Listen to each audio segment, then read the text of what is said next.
This is the Greg Bedard Patriots Podcast with Nick Cattles.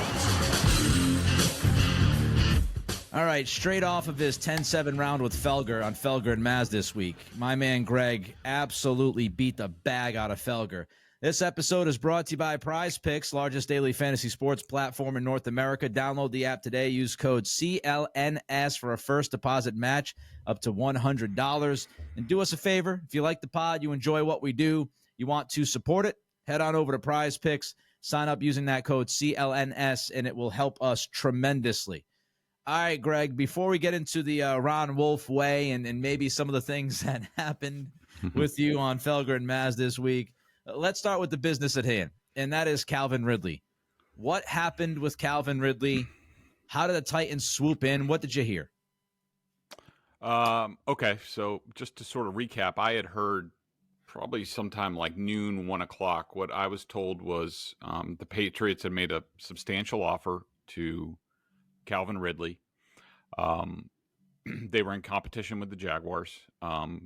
Their offer was better than the Jaguars, or at least significantly better, is what they believed, and what they were being told was that, or at least what the NFL scuttlebutt was that Calvin Ridley really wanted to stay in Jacksonville. If those were the two options, he really wanted to stay in Jacksonville. I was told it was personal reasons. I think it was it had to do with his wife, who owns her own businesses. You have to understand, Calvin Ridley's from Florida. He went to Alabama, played at Atlanta, played in Jacksonville. I think his wife's from Huntsville, Alabama. So, maybe they weren't crazy about leaving the Northeast. If that was the two options was, staying in Jacksonville or going to the Northeast, that was my understanding, that they weren't crazy about it. Now, is that the truth? I don't know. That's what I was told. Could it have just been an agent ploy that they had a really good offer from the Patriots in hand and they just sort of prolonged it, strung out the clock a bit to see if anybody jumped in with stupid money at the end? Could be. It could have been just a ploy. I will say, well, first of all, he going to Tennessee, now that we know, that is in the South. That would be in the, sort of, I want to remain in the South. Maybe it wasn't one. I don't want to remain in Jacksonville. I'd like to continue in the South where I've lived my entire life. That sort of thing. But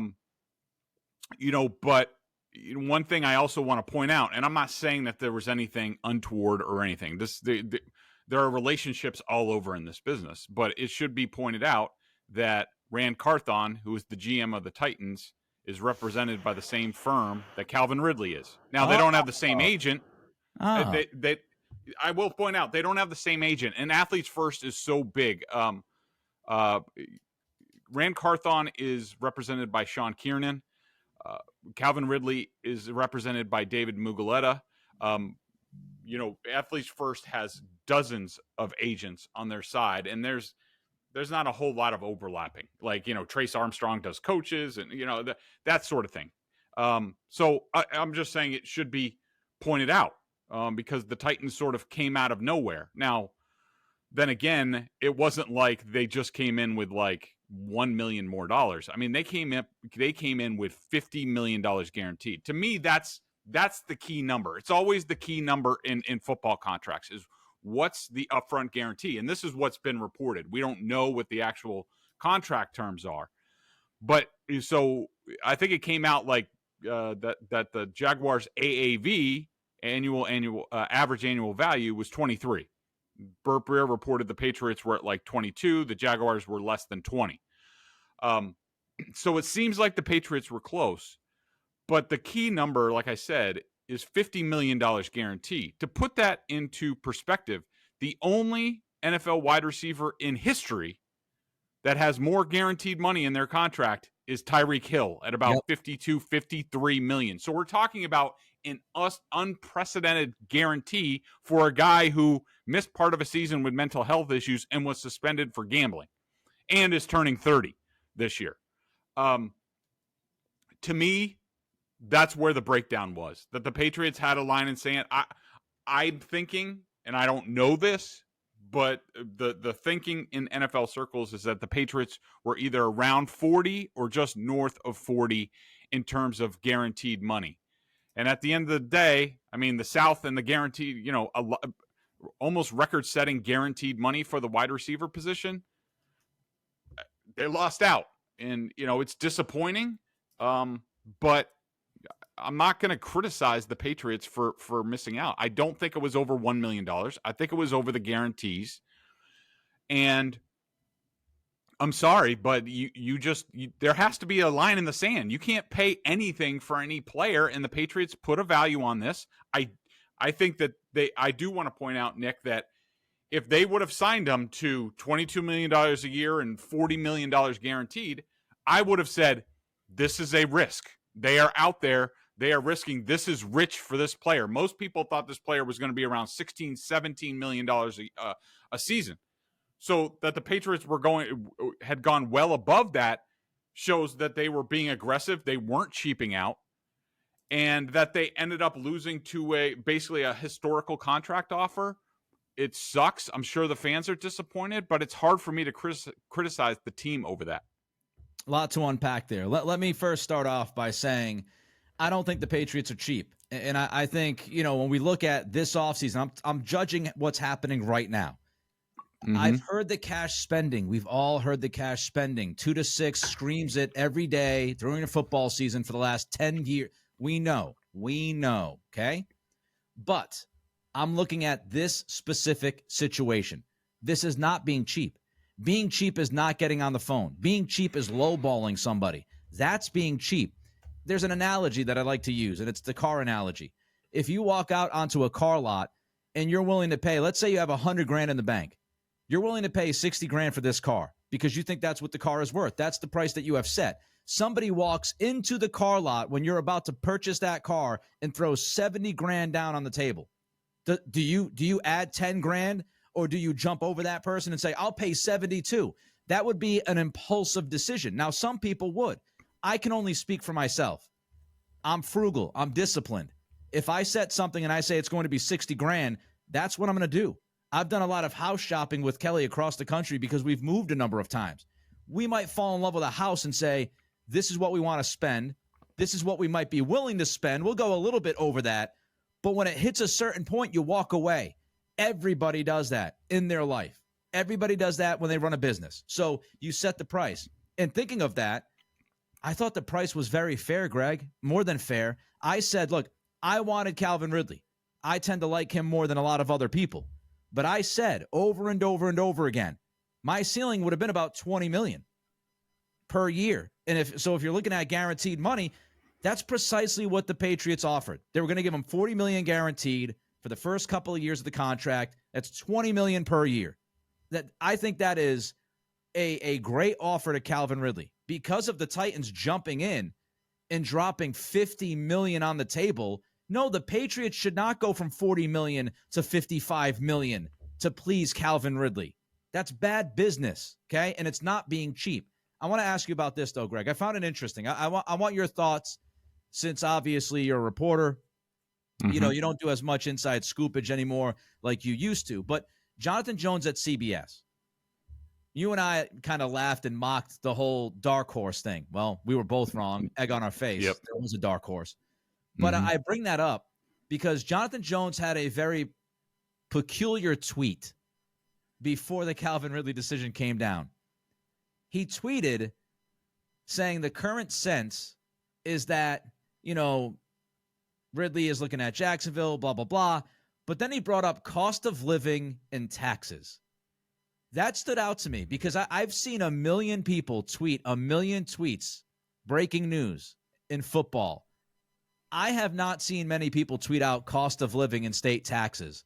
To me, that was a message to the Patriots from Ridley's agent through Jonathan Jones to tell the Patriots, well, if you want to be in the ballpark, you got to account for your cost of living and state taxes as well. So if you think you're close, you got to keep upping the ante. What did you take from that weird tweet? So I do remember seeing it. I don't remember thinking much at the time. I do I do see your side of it. That, that could be a signal to the agent. It could be. My first thought, though, was that it was from a Jaguar source that was basically saying, like, yeah, our offer might be below what the Patriots are offering, but when you factor in cost of living, taxes, things like that, we're pretty much in the same ballpark. So, like, we feel comfortable that he's going to want to remain here. So I think, to me, that the way I read it is that's from a Jaguar source, and to me, it looks like the Titans came out of nowhere on both teams at the end of this. That's a good point. It's a fair point. Could have come from Jacksonville as well. I just thought it was very specific and hadn't really seen something like that before when we're talking about cost of living. When we're going down to the cost of living, okay, like, what are we doing? And if you are looking at that, then, from the Patriots standpoint, if cost of living and state taxes were a thing during this negotiation, if they were, then the Patriots would have had to pay even more than Tennessee was willing to pay. You would have to pay $55 million, $58 million in guaranteed money to account for some of those things to be a little bit closer to the Tennessee deal. So I do think that's part of the conversation, by the way. I know some people go, oh, that's a bunch of crap. I disagree. So just to make sure, would your line have been $20 million for Calvin or below that? So in terms of guaranteed money? Guaranteed money for 3 years. So just to give people some background on this, so Tyreek Hill is at 52.5 fully guaranteed. Yep. Stephon Diggs, $48 million. DJ Moore, $42 million. Debo, $41. Chris Godwin, $40. Amari Cooper and A.J. Brown also at $40. I probably would have been comfortable going a little bit north of 40 to secure the player, maybe 42. That would put you third among fully guaranteed money in the league. That is a really rich contract. Now, again, I would have pointed out, if the Patriots got him for that, I would have said, this is a risk. They are overpaying for this player who you're not even sure is a number one. Certainly very talented. Like, he's not a, boundary dominating, X type of receiver. He's more like, Stephon Diggs, that type. But it would have been a risk, and I would have pointed that out. But there's no way, Nick, there's no way in hell I would go to $50 million guaranteed for Calvin Ridley. No way. And to me, that's what the Patriots said at the end of the day. What's your pushback when people say, it's not your money, Greg? They got plenty of money. Just get the player. What's your pushback on that? Because a lot of people love that echo chamber. Yeah, they do. To me, it's and I understand it's the fan sentiment. The fans want to play fantasy football. They don't even look at the price tags. It's just like, you have to have some discipline. If you're just throwing money around, you leave you leave problems down the line. If you give and look, I've always praised Bill Belichick for this. Do I think he sometimes took it to the extreme about contracts and how they influence the locker room? Yeah, because he never even made exceptions for the special guys that everybody would be like, all right, yeah, he's paying him a lot more money. Of course he is. He's really good. So, like, Bill took it a little bit too far. But, you get the $50 million guaranteed, what's going to be next? I mean, what's Christian Barmore going to want if this guy comes in from Jacksonville, where he hasn't really done a whole lot? Yep. Has been in trouble before.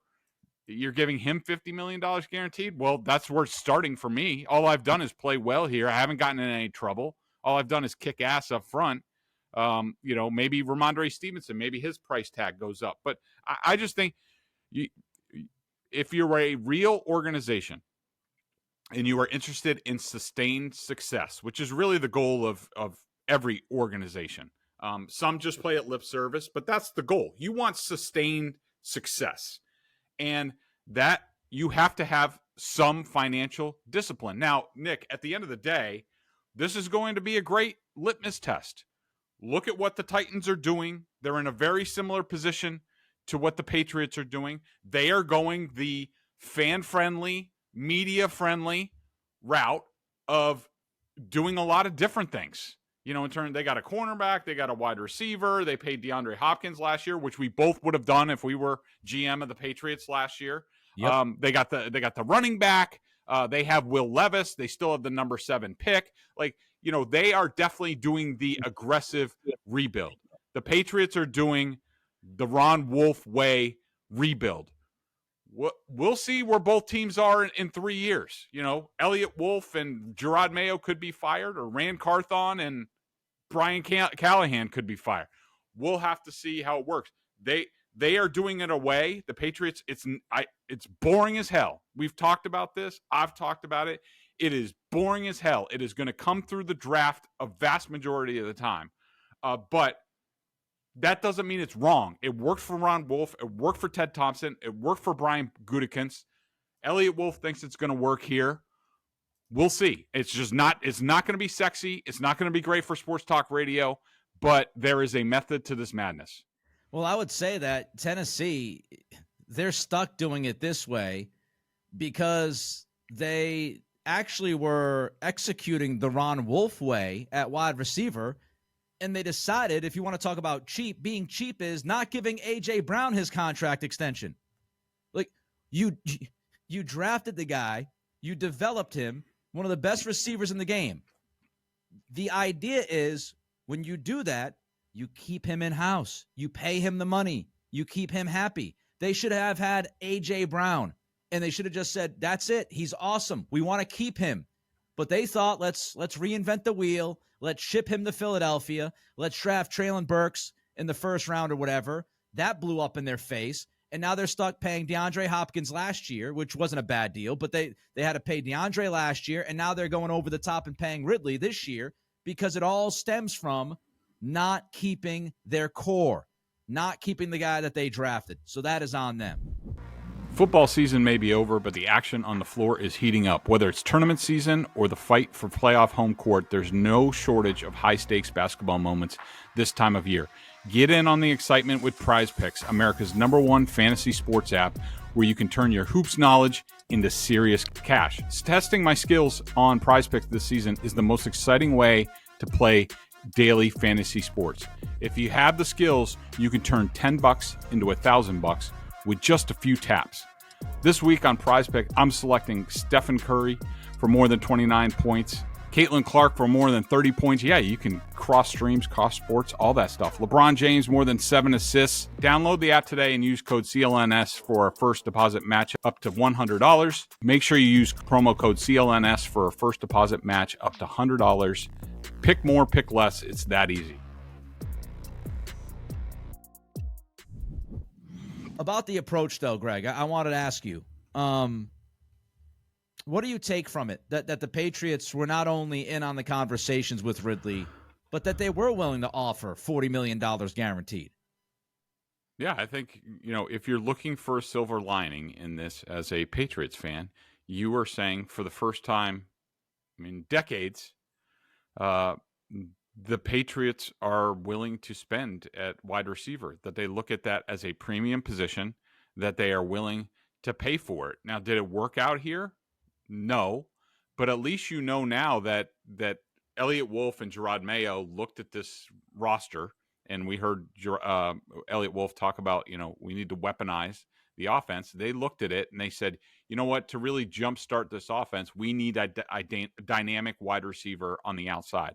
We would prefer to go the draft route with that, but just to protect ourselves, we're going to go get the best guy in the market. And they made I would say, more than significant offer, more than market value offer on a player. And so to me, that's encouraging that it's not just going to be, taking the Devontae Parkers and Juju Smith-Schusters off the trash pile, even though they might have to do something akin to that now for this season in the short term. But they are serious about weaponizing this offense. It didn't work here, but that doesn't mean they're going to stop trying. What's the pivot? It's a great question. I mean, we have Josina Anderson's tweet from obviously a Patriots source that says that they have moved on and that they were going to concentrate now on the draft, and included that splashes are made in wins and losses. I think that it's interesting. I think that's their initial reaction to this. That, like, God damn, we lost out. And there's nobody else really close on the market. I mean, you can go get Hollywood Brown, but he's not the same level, and he's more of like a $10-12 million a year player.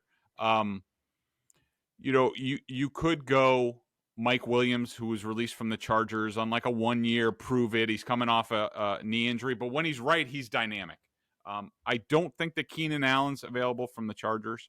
Like we talked about before, Cortland Sutton of the Broncos is a guy that I really like. I think he is a number one receiver. I don't think so. From what I was told, because it was Jerry Jeudy and Cortland Sutton, and basically one of them was available, and that turned out to be Jeudy. They renegotiated Tim Patrick's contract. I think they prefer to stay where they are with their roster, but I would still call. I mean, because to me, he is a number one receiver. He is a very physical outside receiver. You have to account for him, and he makes $13.5 million the next 2 years. And you see what happens while you're drafting, and then if you get to the end of it, you want to re-up him, okay. But I would definitely try for that. But outside of that, Nick, I think it's just look at the Packers under Ted Thompson. Look at the Packers under Brian Gutekunst, the Christian Watkins and Jalen Reeds and who's the other guy? I can't think. They got of. Wicks. But anyways, Wicks and Romeo Dobbs. Yep. All these guys were draft picks where they're just like they just played the kids, and now look, they're blossoming into with a young quarterback where you're like they have something really good and sustainable for years to come. So I think probably the second round pick, multiple picks in this draft. I think they will identify guys. A lot of people heard you talk about the Ron Wolf way. You touched on it already this podcast. I want to mention a team here, Greg, and get your thoughts.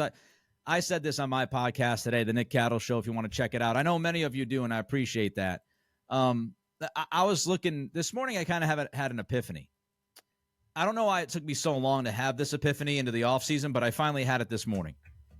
I was trying to think of all right, what is Elliott Wolf doing? And I heard your conversation yesterday with Mike and Tony and Jim. And, Mike was very, very upset at you for talking about the 90s Packers. So I started kind of think of all right, what's going on here and what does Wolf do? I think a better example, maybe not a better example or as good of an example, the Houston Texans, old friend Nick Caserio. And I actually started to look into, it is eerie. I won't go into all the details here, but it is eerie how close this offseason is mirroring the offseason last year for Houston. D'Amico Ryans, linebacker, really good player, gets his first head coaching job in Houston. Of course, you've got Gerard Mayo. The guy that they actually spent the bag on last year in the offseason happened in September was Laramie Tunsil, their best offensive lineman. Who represented Laramie Tunsil? Laramie Tunsil represented Laramie Tunsil. Just like Mike Onwenu represents himself, and the Patriots paid the bag to Onwenu. And if you look at what Houston did, again, I won't go into great detail. If you want it, you can check it out at my podcast. But let's just say this. Generally speaking, Greg, Houston spent their money, and they walked into last offseason, by the way, with the fourth most cap space. A bunch of 1 year, 2 year deals. And you can literally go down the names, and you can match name for name at certain positions. Texans, Patriots. And then what did the Texans do? They walked into the draft. They swung big. They hit a home run. They got C.J. Stroud, and then they decided to be uber aggressive, moved up for Anderson. They drafted Tank Dell, who helped change that offense. They didn't go out and get a splashy receiver. They signed Robert Woods, and they had Nico Collins. Yep. So if I'm going to sit there, if I'm a Patriots fan, and I'm looking at, man, what are they doing? Look at the Texans from last year. It's the exact same freaking model. And what did the Texans do this year? They walked in with cap space. They went out and they got Danielle Hunter, right? They went out and they spent the $48 million guaranteed on the big ticket. But they started with the foundation. They started with the draft. And most importantly, Greg, they hit the home run with the quarterback pick at the top of the draft.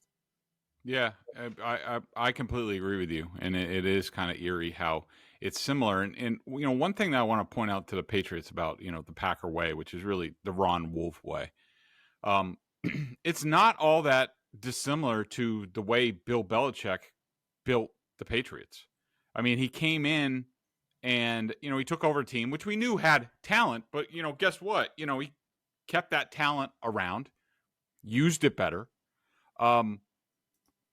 Didn't make big money splashes in free agency, went out and got a bunch of mid-level guys to compete, raise the compete level, not sexy guys, any of them that he brought in, and built the team through the draft. I mean, the Patriots were largely homegrown for a very long time, the early part of the dynasty, with, the exceptions of these, mid-level, low-level free agents, find a Mike Vrabel, a diamond in the rough type of thing. And that's what these guys are going to do.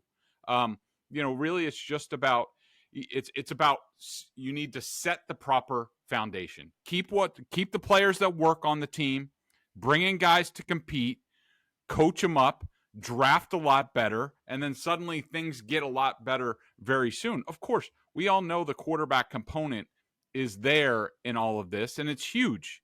And they are focused on that. They will be getting a quarterback in the draft. Is it 3? Is it 5? Is it 6? I don't know. Is it the second round? I don't know.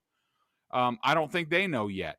But, I just want to, I'm sure some Patriots fans hear the Packers way, and they're just like, oh, God. It's really not all that dissimilar to what Bill believed. It's just, and what I think is really good, and what I think people need to keep in mind is a couple things. Number one, okay, they swung big on the wide receiver. I wouldn't have loved that for a couple of different reasons, because number one, look at what happened to the Raiders and Josh McDaniels when they got the wide receiver before getting a quarterback, and all the problems that happened. Everyone's talking to Devontae after the game. How come you're not catching balls? Like, that doesn't help things. And I think that in terms of the Patriots, and I just lost my train of thought, which it's been a long week. I forgot what I was going to say. It's okay. So, let me jump in. Let me jump in and say this, because I want to go off of what you just mentioned, and we'll have more here on the pod. Oh, sorry, Nick. I figured it out. No, okay. It's just like they will once the foundation is built, then they will use their cap, their money, to go get difference makers. Once you get to a point where you're 8-8, whatever. All right, we'll go out like Ron Wolf went out and got Reggie White. Ted Thompson went out and got Charles Woodson. Now that wasn't uber aggressive. They were sort of the last person standing, but they brought in Charles Woodson, and he put that team, that 2007 team, over the top. You look at what the Packers right now, Brian Gutekunst, with a roster, if you look at their starting lineup on both sides of the ball, there's only one starter that wasn't drafted by the Packers. That's Preston Smith on the outside at defensive end. Everybody else is homegrown, and they got it to the point with a young quarterback, with young receivers, to where they surprised people. They played really well at the end of the season, and now they feel like they're on the cusp. So guess what they do? They go pay top of the market for safety and Xavier McKinney. They swing big with Josh Jacobs at running back to change the dynamic. And then, all of a sudden you have the best of both worlds. You're getting what you think can really help you and push you over the top. But your basis, the bread and butter of the team, is through the draft, and you're constantly cycling through those guys. It's every team in the league, mostly. The Niners, Deebo Samuel, Brandon Ayuk, George Kittle, Fred Warner, Hufanga at safety before his injury. Yeah, they went out and they signed Trent Williams, but a lot of their talent is homegrown and developed. When you look at Cincinnati, Joe Burrow, T. Higgins, Jamar Chase, Joe Mixon. When you look at Kansas City, Mahomes, Kelsey, at first, Tyreek Hill. Defensively, you've got McDuffie, you've got Snead, you've got Jones. All of those guys were drafted by those teams, developed, and now those teams are the cream of the crop. So, you just have to really, when you're in it, two things. I think number one, the sports talk radio echo chamber. And look, I did talk radio for 11 years or so. I'm not telling you I did it the right way or the only way. There's a lot of different ways you can do it. I did not necessarily approach it the way that a lot of people here locally approach it. And again, that's fine. They're highly successful at what they do, and they do a very good job at what they do. But I do think the nonstop banging of the cheap, this, it ends up becoming so overwhelming that people just kind of fall in line, and they're almost conditioned, many people, saying, oh, well, it's just cheap. They don't want to go out and get free agents because they're just cheap. And then I also think, Greg, that a lot of people have recent draft PTSD to bring up the idea of, hey, look, they can still weaponize this offense through the draft.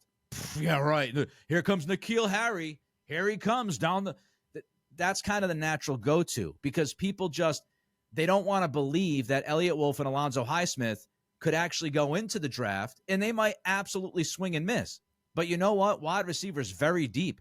Maybe they come out with a 1 and a 2 out of this draft. We don't know. It's to just wipe it away and dismiss it. It's a part of the process, and it is the most critical, fundamental part of the process.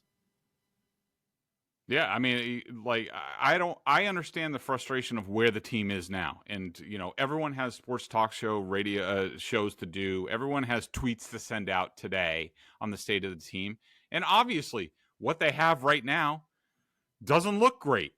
It doesn't mean it's going to be god awful, but it doesn't look great. But what if they draft Jaden Daniels 3rd overall? What if they trade up and get an offensive tackle that starts at left tackle from the get-go? What if in the 3rd round they take a guy who pops like seemingly everybody does, and he's out there, balling out as a rookie? I mean, you use the Texans. The Texans had the offensive and defensive rookie of the year this year in one draft. I mean, things are going to look a lot different by the time this team hits training camp. I know it's not sexy. I know it's not exciting, but there's a long way to go. Like you said, they could get Tyron Smith to be a 1-2 year stopgap at left tackle. You put Tyron Smith out there at left tackle, all of a sudden things look a lot better on this team. Yeah, they got to do something at wide receiver for sure. They need to weaponize this team, but they don't have to go crazy about it. And there's plenty of time for them to do something that will improve this team. I will guarantee you that Texans fans were not jumping up and down, going crazy over the Devin Singletary signing, the Robert Woods signing. I can guarantee you that. And I'm sure they had conversations of like, oh, well, you're going to draft the quarterback, but what are you going to do with the rest of the offense? And we saw they popped. And I think they popped beyond what Nick Caserio thought they would pop, but they popped. It's because they nailed the draft. Tank Dell again, C.J. Stroud, and Anderson. I mean, boom, boom, boom. Offensive, defensive rookie of the year. And Tank Dell, before he got hurt, was having a really good season. So it's perfectly possible to say the Patriots end up with Roman Wilson, Amarius Mims, and Drake May, and all 3 of those guys pop. And now you've got you've got a stud young tackle, you've got a stud young quarterback, and you've got a really good young receiver. Amon-Ra St. Brown for Detroit, who's a beast. He's going to get the next big fat contract at receiver. He was a 5th round pick? Puka Nacua for Rams. He was tremendous a year ago, and he was a 5th round pick. So teams do it all the time. I know a lot of people don't want to believe it because drafting offensive players here have been really, really difficult over the past 8-10 years. But that regime, the guy calling the shots, isn't here anymore. So wipe the slate clean, see what these guys do. Not a guarantee they're going to succeed. They could fail tremendously. But this is new. Even if people don't want to believe it, it's new. So let's see what Wolf and Highsmith do.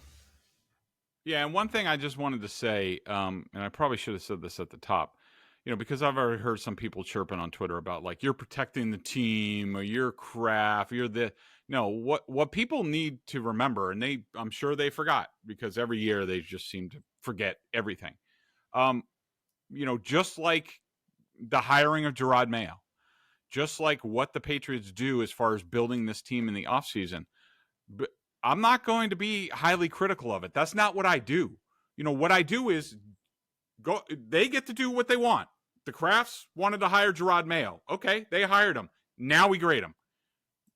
Just like Bill, when Bill signed all those free agents, or even last year when Bill didn't do that much in the offseason, I said, okay, Bill's back. he gets an opportunity after the Matt Patricia thing. All right, he screwed up the Matt Patricia thing. Now he's bringing in Billy O'Brien. All right, clean slate. Now we're going to judge. That's just the way I do things. I'm not a sports talk radio host. Like, I don't rant and rave. I don't have my opinions. The draft is the same way. These guys are experts. They draft. Sure, I'm going to say who I would have drafted for fun, but I'm going to they are entitled to, they have been put in position to run this team, to pick the players, to construct this team.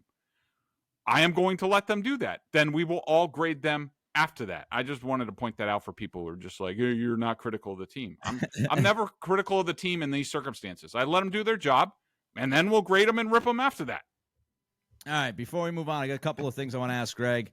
This episode brought to you by PrizePicks, the largest daily fantasy sports platform in North America. Download the app today. Use code CLNS for a first deposit match up to $100. And don't forget to check out Greg and the others at BSJ, $50 for the year. Before I get to the other needs on this team and what you think as far as where they're at right now, Mac Jones is meeting with the Jaguars media right now. And he was asked about the trade. And here's what he said, quote, "We kind of just decided the mutual parting of ways was the best decision for both of us. For me, it was just about moving on and getting back home, and I couldn't be more excited. And for them, it's about moving forward and turning the page. So really, that's what we decided, and I think it's a great decision." So Mac Jones, his first comments post-Patriots career, there you have them. Did he say in stuff? And stuff. All right, some needs, right? So offensive tackle, what would you like them to do?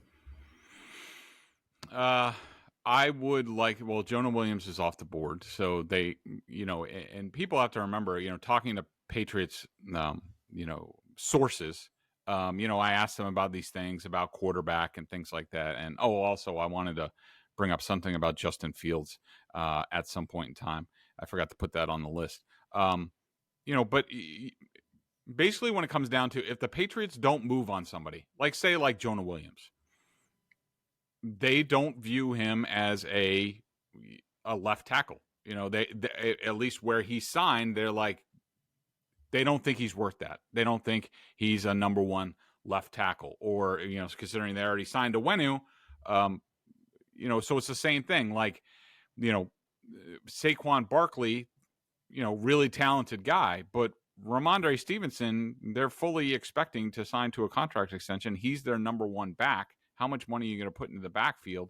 They'd rather have an Antonio Gibson type. So back to left tackle. I mean, I would like to see them get Tyron Smith. I don't really think there are any other options out there. Is that going to happen? I have no idea. I don't, Tyron Smith, you get to these with these veteran players who have been in one place for a long time, especially a southern city like Dallas. A lot of them are like, what? I'm how old?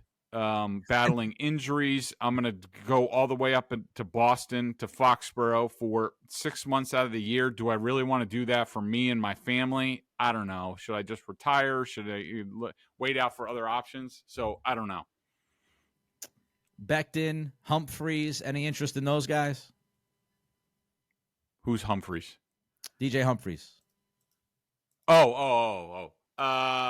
Yeah, I mean, possibly. I mean, these, he's okay. Becton is a guy we talked about before. I mean, the talent is just so awesome. You're going to need intel on, sort of what the issues are there. Do they have any of that on the staff? It looks like they're trying to add guys that they have background with. I will say that Cleveland, considering the background that all these guys have, there is a tackle on their team. Is it I Conklin? Can't find him. Yeah. Not Jack Conklin. I think I was looking at, where is it? He's not listed on here as a free agent. I don't know if he's signed somewhere. But anyways, there was a backup tackle that played some last year because of all the injuries on that line. And, maybe they bring him in to compete. But I think it's going to be on the draft. I would like to see some sort of veteran in here to plug the hole for now, give them options, raise the compete level, but we'll have to see what they do. By the way, DJ Reader, and I don't think any of us thought he was going to be an option, especially after getting Watts into town with that short-term deal to replace Lawrence Guy in the rotation, but DJ Reader just agreed to a 2-year deal with the Lions, so Detroit is adding DJ Reader for the next couple of years. Meanwhile, defense, Greg, free safety, cornerback. You hearing anything? Is there going to be any movement there? I have not heard very much on that. I think to me it sounds like they like where they are. I mean, I always said, and I think I said that on the pod going into free agency, like I expect them to be more mid-level players. When I look at my draft chart, which I need to upgrade because I haven't done that in the past day or so, but really the needs that I have left, the major needs, because they've hit a lot of them, I have to say. Now they're not sexy and they're not, but my top three are quarterback 1, left tackle, and wide receiver 1. You can almost pencil in the draft like knocking those off. I have a free safety, tight end. They're good at now. Well, a draft tight end. I would like a draft tight end. Developmental cornerback. I would leave the draft for that. And a Miles Bryant type. It could be Miles Bryant, could be somebody else. Like, literally, that's the only needs that I have left. These guys have checked off a lot of things. Again, not sexy, and you won't say, oh, yeah, they're so much better here and there. But they've done what I figured they would do was address all of their needs, or almost all of their needs, going into the draft season, and they're almost there. So I expect mid-level to lower-level free agency. They'll bring some guys in. It won't be sexy. Well, we'll see if that's the deal. I do think what we're also learning, and many of us probably knew this already, but it's pretty tough if you do want to recruit top guys, and if the Patriots are in on some top guys, and they reportedly were interested in Tyron Smith, they were interested in Mike Evans, they had some interest in Baker Mayfield. We heard from, sources, according to Mark Daniels, that Baker and Mike Evans weren't that interested in New England. Ridley obviously turned them down, even though they put a pretty good bag on the table for him. It's tough, man, coming off of a 4-win season, having to reset your entire offense. It's not the easiest thing in the world, especially when you're in the Northeast, to sell people on this opportunity. We have to keep that in mind. I know they're cheap and it's all about the money. These guys are making personal decisions as well. I know they're professional athletes and they make millions, but they're making personal decisions, and they want to be happy, and they want to play for a team that's competitive, and they want to know what's going to be around them. All right, let's close it out with Justin Fields. You said you had a couple things you wanted to say about him. Yeah, so there's a lot of talk about Justin Fields, and I mentioned this on Felger and Maz yesterday, but two things just to illustrate, and I'm just looking for the text that I got. Sorry, so I was asking league sources about Justin Fields and why he has no market, and it's quite evident that he has no market. I thought maybe the Colts would be a fit, considering Anthony Richardson is there, and he's kind of more of a run-first quarterback, which Justin Fields kind of is, in terms of scramble to run, not scramble to throw, even though Richardson's a lot more dynamic. But, I mean, that they went with Joe Flacco to back up Anthony Richardson, I mean, are you kidding me? And the other thing that people have to have in mind, these people that say, like, oh, he's worth it, and, he's just worth a bet. And Luke Getsy was his offensive coordinator in Chicago. Yep. He is now with the Raiders. And the Raiders went out and they said, if Justin Fields was a franchise-type quarterback, like a potential, and I will say, the coaches in Chicago absolutely love Justin Fields. Love his work ethic. Love what he does. Love him.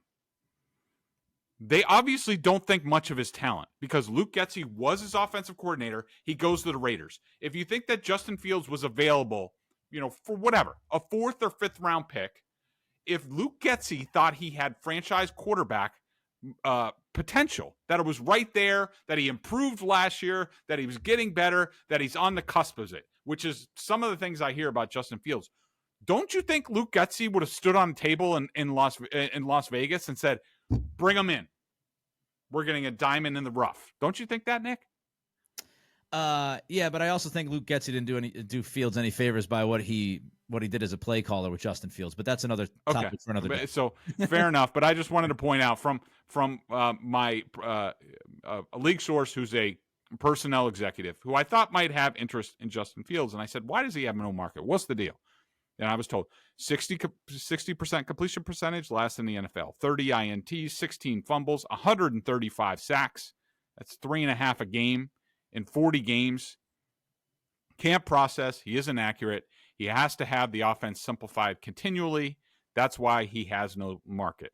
These guys aren't winning championships ever. You have to be able to think and process and throw.